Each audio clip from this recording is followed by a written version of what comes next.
You're listening to Adoptees On, the podcast where adoptees discuss the adoption experience. I'm your host, Haley Radke, and this is a special episode in our healing series where I interview therapists who are also adoptees themselves so they know from personal experience what it feels like to be an adoptee. Before we get started, I want to let you know how much it means to me that you're showing up here to listen to adoptee voices. I remember when I was first in reunion with my dad, and we hit the inevitable rocky patch after the honeymoon period faded, I felt so alone. I believed that I was absolutely unlovable because my first mother had ghosted me after a few months into our reunion, just a decade prior. For me, creating this podcast has been a tremendous labor of love so that other adoptees like me who were feeling alone, struggling in reunion, or coming out of the fog would have connection. So we wouldn't feel like we were crazy. The wildest part of all of this is that it succeeded. Adoptees On has become our show to connect and share what the adoptee experience is really like. And I'm asking you today to support the podcast and make it sustainable for me to continue doing this work. I'm Haley, the host and creator of the show, our community's show, and I'm also a wife and mom of two little boys who are trying their very, very best to stay quiet as I record this. Hi, Mommy. They're trying their almost best to stay quiet. When you sign up for Patreon or donate via PayPal, you are helping me, Haley, contribute to my family's needs. What I didn't expect when I started podcasting was that this would become my full-time job.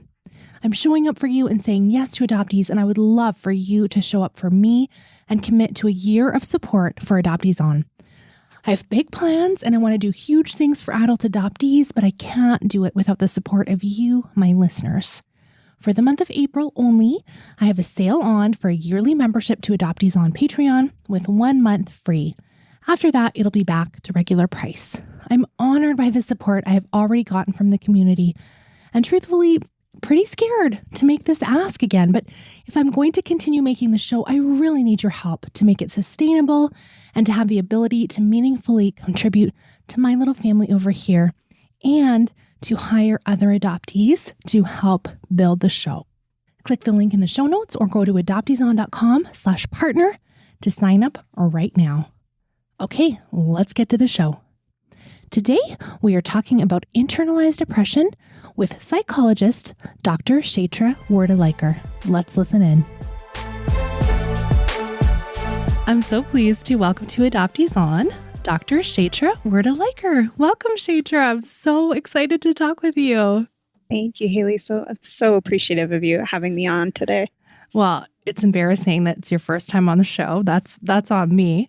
But because it is, I usually ask our experts to share just a little bit of their story so we can kind of get to know you a little bit and know that you know what it's like to be an adoptee. So would you mind just sharing a little bit of your story with us? Sure. I was adopted from India as an infant back in the days when you were escorted to the United States. Parents didn't travel to pick you up. And so I actually flew over here in a basket with 3 other babies. And so I joke with my husband, that's why I like my space when I sleep now, because we were so squished in that basket. So I grew up in Minnesota, and so predominantly white communities, 2 white parents. I have a brother who was adopted from India also, who's non-biological to me. And growing up, I always knew that I was adopted. I mean, obviously I was going to figure it out at some point because of the racial differences, but we didn't really talk much about adoption. We never talked about race, even though as an adult, I can tell that my parents were aware of it because they would do things like buying me brown dolls, or we would go to culture camps sometimes, but they weren't great communicators. And so it wasn't really in their wheelhouse to talk about all of those things. So a lot of it, I just tried to assimilate throughout my life and ignore things that felt hard about being adopted or being a person of color.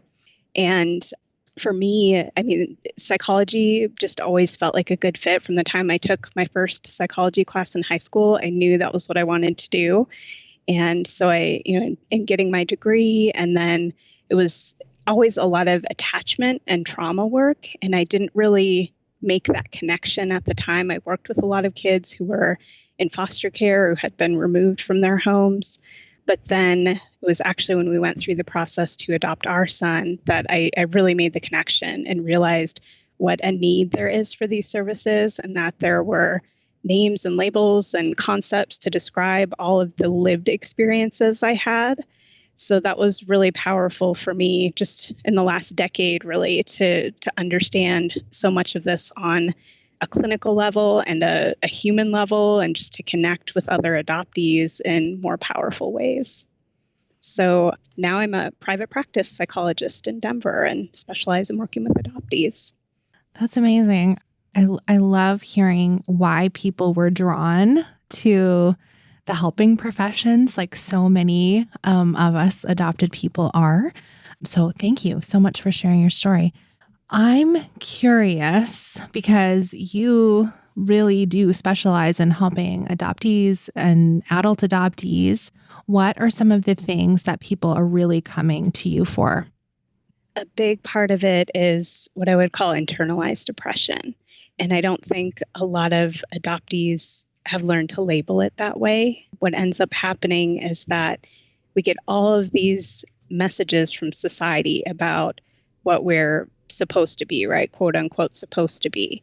That we're supposed to be grateful. We're supposed to feel like we were saved. We're not supposed to talk about adoption, not supposed to talk about race or differences. And so many of these messages we get become internalized, and it starts to create shame within us as adoptees, that there's something inherently wrong with us for wanting to talk about these things or wanting to feel a different way or wanting to address them. So a lot of that comes down to this place of us having to essentially kind of retrain ourselves to think outside of those messages we get from a lot of non-adoptees or adoptive parents and professionals who don't really get it, so that we feel pride and we feel empowered and we feel a sense of identity that doesn't have to be incorporated with shame. Okay, so internalized oppression is leading to lots of really nasty things, it sounds like. Okay, internalized oppression. I've heard that before, but I've never connected it to the adoptee experience. Can you talk more about just that term? Like, I've seen it in research papers and a lot to do with race. So yeah. Yeah, absolutely. And absolutely, it's present in race. It's present in any type of marginalized group where there's privilege with one group and then others are at a disadvantage. And so often I don't think that most people think of adoptees as being marginalized. And we forget that we're not what people assume as sort of the default. And we are at a disadvantage in that way. So that simple things like filling out medical forms where you might say, well, I don't have my family history. Right there, having family history is a form of privilege. And that sense that we don't, instead of a lot of times going, oh, well, it's messed up that this form doesn't include I'm adopted and I don't have that history, that it's not a box you can check, it automatically turns into this sense of, what's wrong with me that I don't know, or should I search, or why haven't I searched, or why don't I have that information? And it kind of spirals into this place of wondering what's wrong with us, as opposed to saying, wait a minute, what's wrong with the system that's in place? So instead of seeing those systemic barriers as external, we tend to feel like it's something wrong with us instead. Those messages just become so ingrained. Okay, the external versus internal. Okay, that makes sense. That totally makes sense. Oh, wow. I wonder if that's a light bulb moment for anybody else, because that's huge. That's really huge. Okay, so you notice that a client is experiencing that, and what are the next, like that's like a big world shift view. Yeah, world shifting view. What do you think about that? So much of it, first, I think there are two really big parts to that first we have to identify that it's not something within this adopted person that's inherently flawed or wrong or limited, that it's oftentimes about the systemic barriers around them. So instead of only looking at, I've tried this and I've done this, and why can't I do better, and why am I not enough? That thought of not being enough is so common. And instead of going to that place, being able to say, okay, so you've done all these things and they're not working. Have we looked outward to consider what some of the barriers might be in your environment to you being able to succeed or feeling better about yourself or these things in your life? So really expanding that tunnel vision that tends to happen. And again, because we get so many messages from other people around these mythical kinds of, you should be well-adjusted and you should be grateful and you have nothing to complain about, and you shouldn't be worried about things you've lost because you've gained so much, that when we get all of those messages, it's so hard not to feel like, well, there's something wrong with us for not believing those things. And what I see with a lot of clients is we start to talk about this disconnect that intellectually, in our thoughts, we can say, oh, yeah, all these things they're saying make sense, I guess. And it sort of becomes distorted. Like, I guess there's something wrong with me.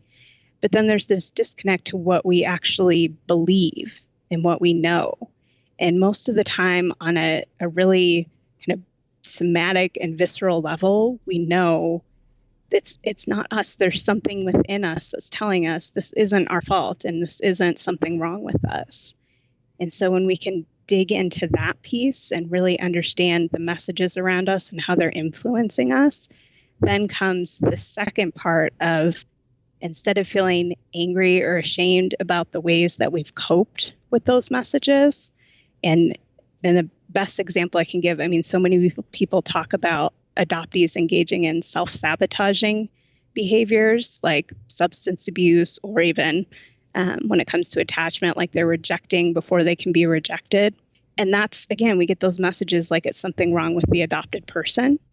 But the truth is, most of the time, it's self-protective. It's not self-sabotage. And so if we can start to identify the parts of ourselves that have tried to protect us or tried to self-preserve, instead of viewing those as negatives because outsider kind of people might think that they are, it gives us an opportunity to start to really feel empowered and proud of the ways that we have managed to survive for so long.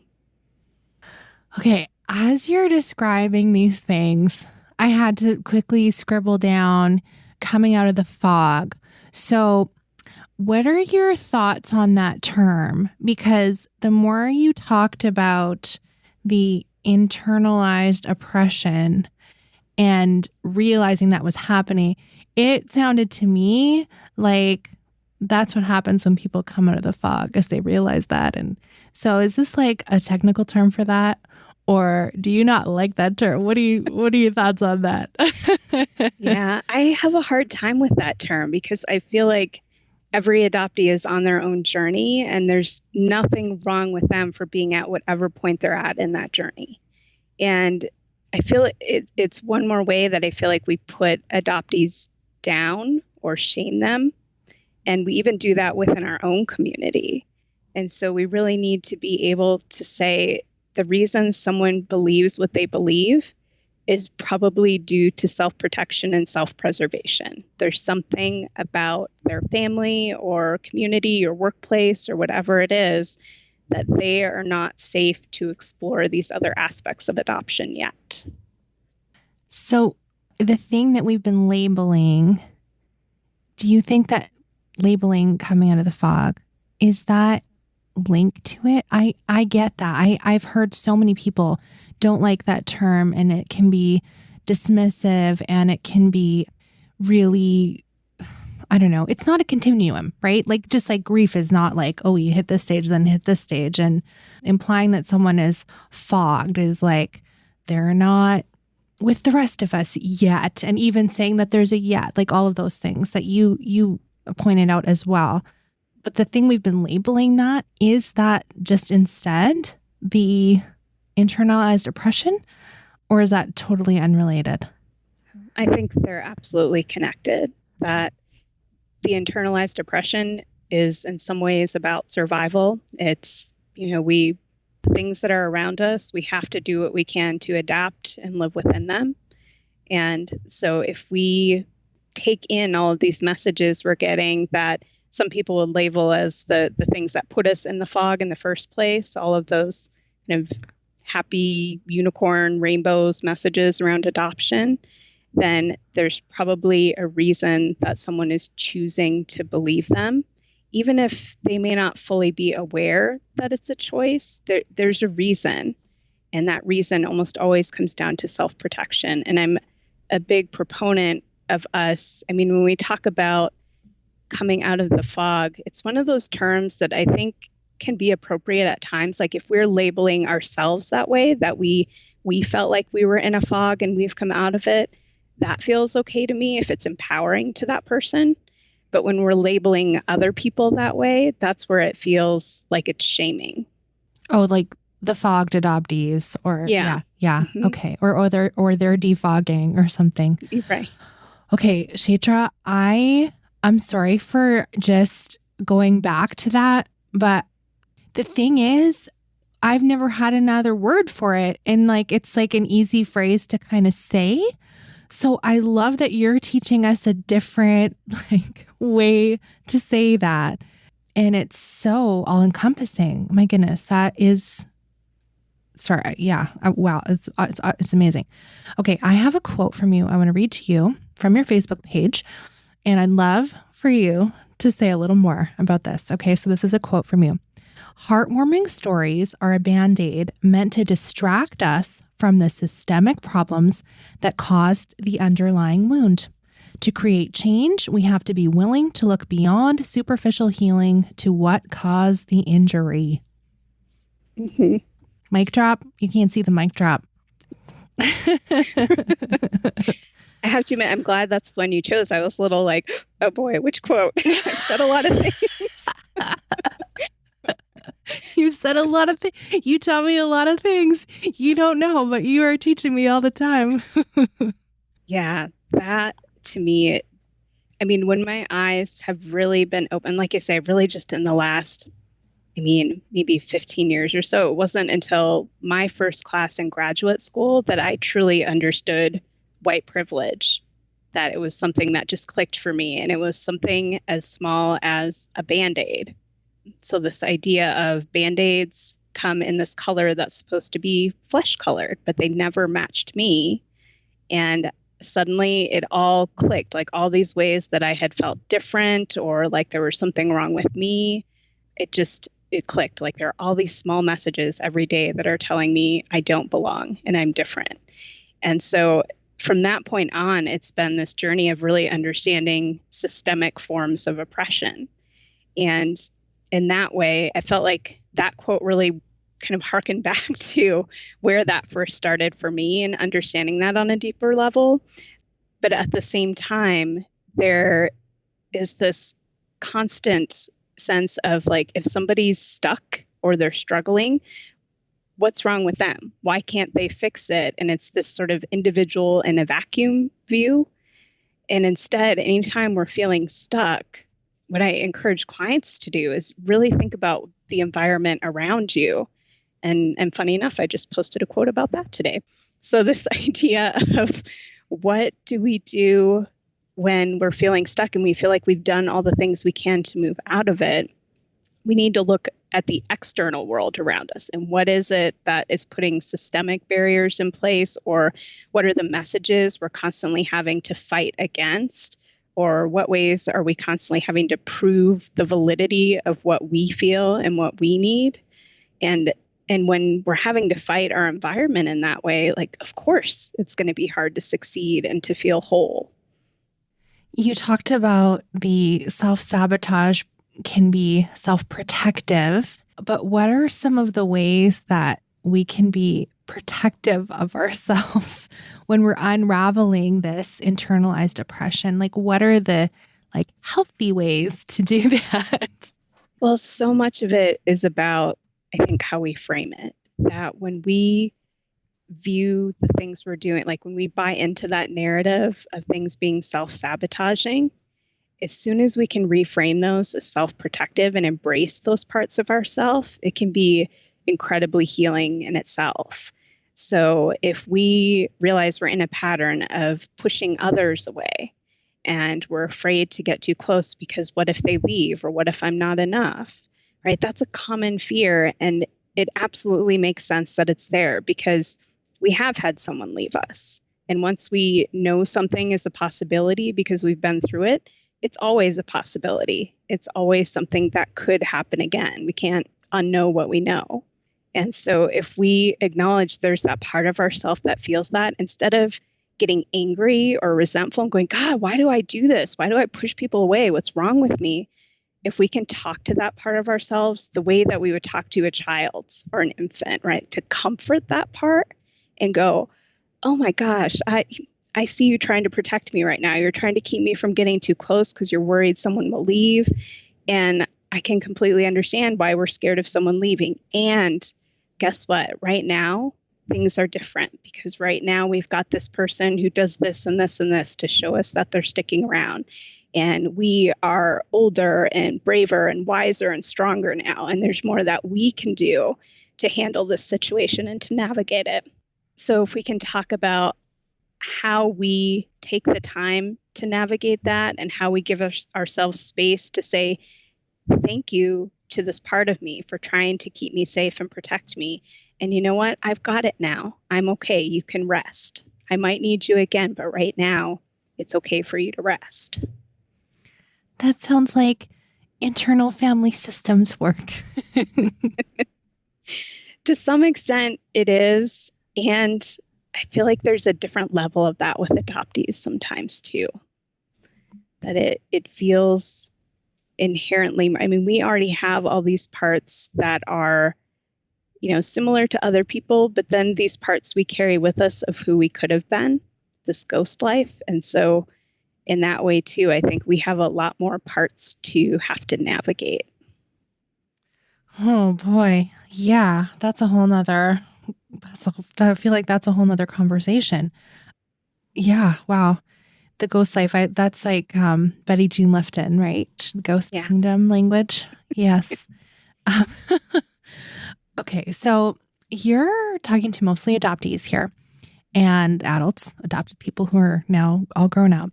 And I know it's not necessarily our job to be teaching our adoptive parents about the things that we're now learning and unraveling, but it just falls to us often. So can you give us some ideas or conversation starters or things if we're wanting to open up some conversations about this with our adoptive families in particular, especially as it relates to, the things that you're seeing your clients talking about right now? And, if we're wanting support in these areas, if we don't want to be unraveling alone and then going to that unsafe place and having to defend ourselves, or you know exactly what happens. Yeah. So, I mean, in general, I think the first part of trying to normalize some of those things and feel like we can talk about them is to be around other adoptees. I mean, we really need that unspoken bond, and that, I mean, we're a culture within ourselves. And so I think if we can be around one another, that helps, because the isolation of feeling all these things is a big part of what I think is dangerous about it. And then beyond that, trying to explain it to others and trying to help them understand. I really feel like that's something that we have to be aware of as far as our own self-preservation again, that, when things happen, I see this a lot with transracial adoptees of color, that they'll feel like they should be at the forefront of these battles for racial equity and equality. And to some extent, I can understand why that feels empowering to be battling in that. And at times it's exhausting and it's harmful. And we have to be able to understand when we need to step back for our own self-protection and self-preservation too. And there's no shame in that. And So I think with anything, when we're trying to educate others about adoption or race or any type of marginalization, we have to be accepting of the times when we need to rest too, and to know that doesn't mean we're not enough or that we're not doing what we need to do. It just means we're weighing the costs and benefits of how it's affecting us. So these people who might say like, oh, you shouldn't cut people out of your life, like you shouldn't cut your adoptive family out, or it's fine to see this therapist just because they're not an adoption specialist. Like those are things that are really dismissive of that experience, and being able to say like, I can do this to an extent. And when it starts to become more work for me than it is for the other person, it's okay for me to step back from that and choose a different way. Okay, I like that. The self-preservation can mean choosing not to have those conversations. And, we, at the time we're recording, we've been doing this whole series on estrangement, and it's been very eye-opening as to what things have caused these breaks in relationship. And so much of it is just, can I just be me? Can I just be me? Isn't that wild? Like, yeah. I don't know. Do you see that? Yeah. Oh, absolutely. Yeah. There's so much, again, those external messages, right, of what we're supposed to be within a family instead of letting us be who we are and not labeling that as the problem. I have another quote written down for me. I promise this is the last one. She gets really, I see your face. You get a little bit nervous when I say that. Multiracial families often have to make difficult decisions about who to keep in their lives and who to cut out for the emotional and psychological well-being of their partners and children of color. And I think that, is, you just said that very recently, and that's exactly what you're sharing again with us now. Yeah, absolutely. That is one of the things that unfortunately agencies don't talk about and don't train prospective adoptive parents in. And I know a lot of people like to blame adoptive parents, and I definitely do to some extent, because in the age of the internet, they can look up so many things to learn all of this. And I also don't expect the general public, as we all know, right? The general public is not adoption informed. And if somebody is choosing to adopt, it should be up to the agencies to educate them appropriately about all aspects of adoption. And so part of that, I feel like, needs to be, especially with transracial adoptees of color being adopted into white families, there needs to be a huge component in educating about the importance of racial mirroring and cultural mirroring and giving those kids an opportunity to develop a healthy racial identity. And if so many of the families I work with that didn't receive that training, they're in this position now of essentially having to decide whether they keep people they've cared about for a long time in their lives or not for the sake of their children. Like, even if their children love these family members, but they're showing either overt or covert forms of racism that are going to harm this adoptee of color, how to cut someone out of your life in a way that shows your kids that you value them and you protect them. And as an adoptee, so that you feel like your parents are on your side and that you're the priority. It's such a tough place to be in. And I would never say it's easy to cut people out. I've certainly had to cut people out, and it's, with some people it is easier and some people it is tougher.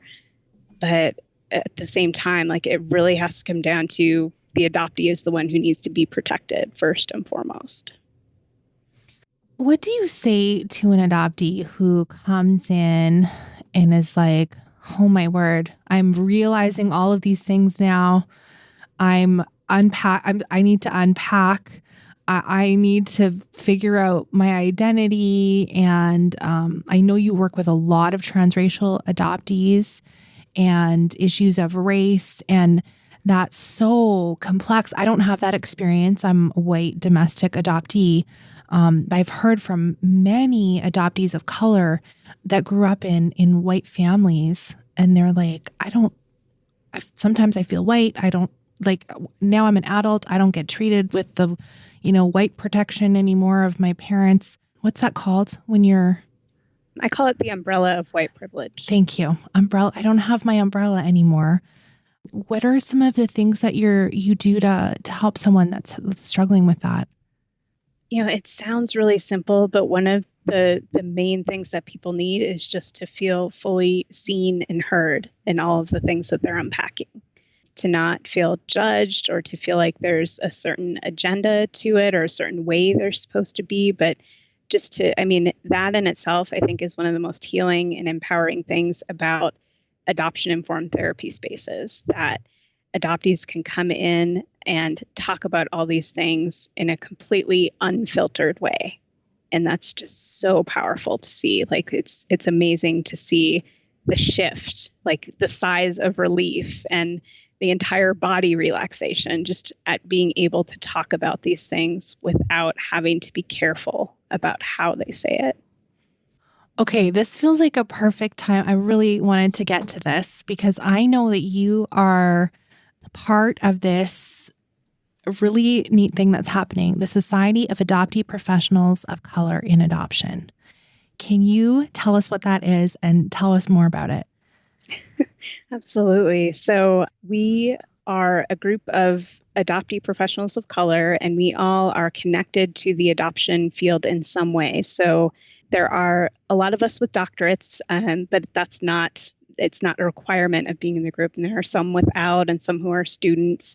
But our goal, we're really just, it was initially started by 3 adoptees, one of whom was Dr. Amanda Baden, very well-known researcher and professor in adoption.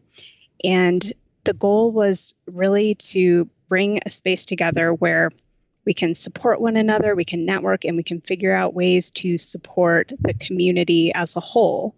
So that we just had an event recently, because we're really just starting to go public, as we've been kind of behind the scenes working on mission and vision and values. And we just recently had an event, a public forum, where we're wanting to hear from adoptees of color about what we can do for them and what they like the needs are. So at this point, we're really trying to learn from the community about how we can support everyone. And so things like, we have committees that are writing sort of op-ed pieces, and we have committees that are working on how to create like a very solid sort of pre-adoption psychological evaluation for prospective parents, something that's used across the board and requires training to be adoption informed. So things like that, where we're really trying to make sure that we're creating a space where our voices will be not only heard, but will dominate the conversation. Yes, we need that. Absolutely need that. Okay, well, I'm cheering you on. I think that's fabulous. And I'll make sure to link that in the show notes so people can go over and sign up for the newsletter from the Society of Adoptee Professionals of Color in Adoption, so you can make sure you're supporting what they're doing. Great. Thank you. Yeah. Okay. I feel like we covered a lot of things, but is there anything I didn't ask you about that you want to make sure to mention or tell us or encourage us as we think about this internalized depression and all the different facets that it could, be ways it could be impacting our lives? Oh my gosh. Yeah. I mean, we've talked about a lot for sure. I know I've shared a lot, and it's so hard too, because I feel like it's so unique to each person. Like, even though this is a common theme, I think the words everyone needs to hear specifically may not always be the same. And so I think overall, I just want to encourage adoptees to, like I say, to consider that times when they're feeling stuck, that it may not be something that's limited in them. It might be a limitation in their environment, and oftentimes even just a limited capacity in the people around you, that if they're not able to attune and meet your needs or communicate effectively with you, it's not always something you're doing wrong. A lot of times it's about their own hurts and their own struggles, and their capacity might be limited to give you what you need. So it's not that you're asking for too much. Well, I appreciated you reframing my question, even because I had asked you like, oh, what are some conversation starters we can kind of use? And you're like, well, hold on a second. Like, let's go back and adoptee first, yourself first. Make sure you've got what you need and that you're safe. So yeah, I really appreciated that. Okay, well, Chaitra, I'm so glad we got to talk today. And I just wanted to say a huge thank you. So I hope most of you know this, but Chaitra is the amazing adoptee psychologist who created that fabulous list of adoptee therapists. So a directory that is, how do you call it? What did you say on there? It's like you self-registered. Yeah. So people self-submit their information, but they all have to confirm that they identify as an adoptee in some way. So whether that's international or domestic or kinship or foster, but they all identify as adoptees. And so there's therapists, there's psychologists there, and it says which state they're able to practice in or otherwise. I'm in Canada, so but because of licensing requirements, right? Some therapists are only licensed to practice in a certain state, or like, I know you're a psychologist, and so you have a few different states that you can do virtually now. I've seen that. So it's amazing. I'm so grateful for your work on that. And it has really opened up a resource for people that maybe they didn't know. I've tried so hard with the Healing series to highlight adoptee therapists. And so you can go see someone who gets it. You could go come on. It's pretty awesome. So I just think that's such a fabulous curated resource for us. So thank you. Thank you for making that. Yeah, of course. I think that's one of the best things we can have out there for adoptees and for adoptee therapists who are not on the list. I hope that they'll hear this and sign up and submit their information too. The more of us, the better. Absolutely. Yes, please do that. Okay, I'll link that in the show notes as well. But I mean, come on, it's been on the show a lot of times. So no excuses. Where can we connect with you online? So my website is growbeyondwords.com, and you can find information about all of my services and upcoming groups and webinars and books and trainings and soon, really excited in 2022 should be, I'm writing a series of children's books for adoptees. So I'm very excited about that. So stay tuned for that piece. That's very exciting. All right. You'll have to come back when they're coming out so you can tell us about them. Yeah, I love that. All right. Thank you so much. This was wonderful. Can you tell we were both having a light bulb moment when Dr. Wirta-Leiker was talking about internalized depression and realizing it, and we were contrasting that with coming out of the fog? Holy moly, you guys. I think that was a breakthrough for all of us. I look forward to following Chaitra for more. She has so many interesting thoughts she shares on her Facebook page for Grow Between Words. I hope that you go ahead and follow that. And like I said, we'll have links to those in the show notes. So for the month of April, as I said, we're having a month-long Patreon sale. So that means if you pay for the whole year, you're going to get a month for free. And there's different levels, which is all explained on Patreon. But the first level is you get the weekly Adoptees Off Script podcast, which is me, usually my co-host, Carrie Cahill Mulligan. Sometimes I'll have guest co-hosts. We are doing a 2021 year-long book club right now. So you'll have access to the past recordings of book club and access to all the future tapings that you can come to live, some with authors, some with a roundtable discussion. And then at another level, you can join a private Facebook group just for adoptees. And we are talking through all kinds of things, all kinds of things. Happy, sad, in between. The community support there is remarkable. I've been in lots of groups that are not fun to be in, but my group has been pretty phenomenal, if I do say so myself. The community there is really beautiful. So thank you. So you can sign up at adopteeson.com/partner. adopteeson.com/partner. Thank you so much to those of you who already show up for me and support me in various ways, including sharing the show with just one person, or giving me a review or writing me notes. I know so many of you write me these really heartfelt emails and I just don't have the capacity to reply to them all, but I read them, I see them. Thank you. And you guys are the reason I show up and make the show for you. So thank you for listening. Let's talk again next Friday.